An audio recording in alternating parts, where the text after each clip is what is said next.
The Me Too movement was co-opted, meaning there were corrupt journalists, corrupt influencers, corrupt people on the jury, corrupt people making accusations, all to discredit the real accusations and in order to subvert the movement.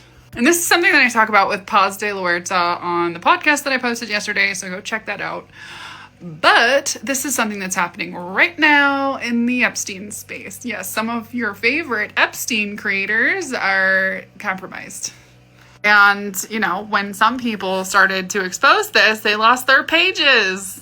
IMO, if you are in the space and you are talking about true crime and you don't understand how cults work, you don't understand how coercive control works, then you need to shut the fuck up. And if you are following people who talk about this stuff for clicks and entertainment, you need to understand that if they don't understand how cults and coercive control and all these things actually function, then I just don't think they're worth listening to. We are in the middle of an information war. If you haven't figured that out, there is actually a New York Times post that just went up today, basically talking about how in the Situation Room, they had a conversation, the Trump administration had a conversation about release the files because it might make them look better.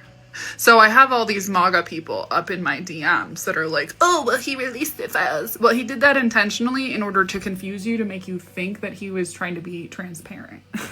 Like, they had an emergency meeting in the Situation Room. You can read about it on the New York Times. But yeah, anyways, there are people planted throughout the Epstein space, including some survivors who are not who they say they are. And it's incredibly frustrating and disgusting, and I won't be engaging in the debunking survivor rhetoric. But if you're wondering why certain things don't line up, or certain people who jump on certain bandwagons, that is why. And yeah, some of your favorite creators on here are compromised, whether or not they see it or not, because somebody could be like, I am a survivor, and you become friends with them, and then they start giving you false information. And then you have a creator who's engaging in narcissistic drama smear campaigns, who's doing the bidding unknowingly for the bad people. So to anyone posting stuff, trying to debunk the actual whistleblowers, ask yourself why. There are reasons why people backpedal on their statements, and it is to stay alive.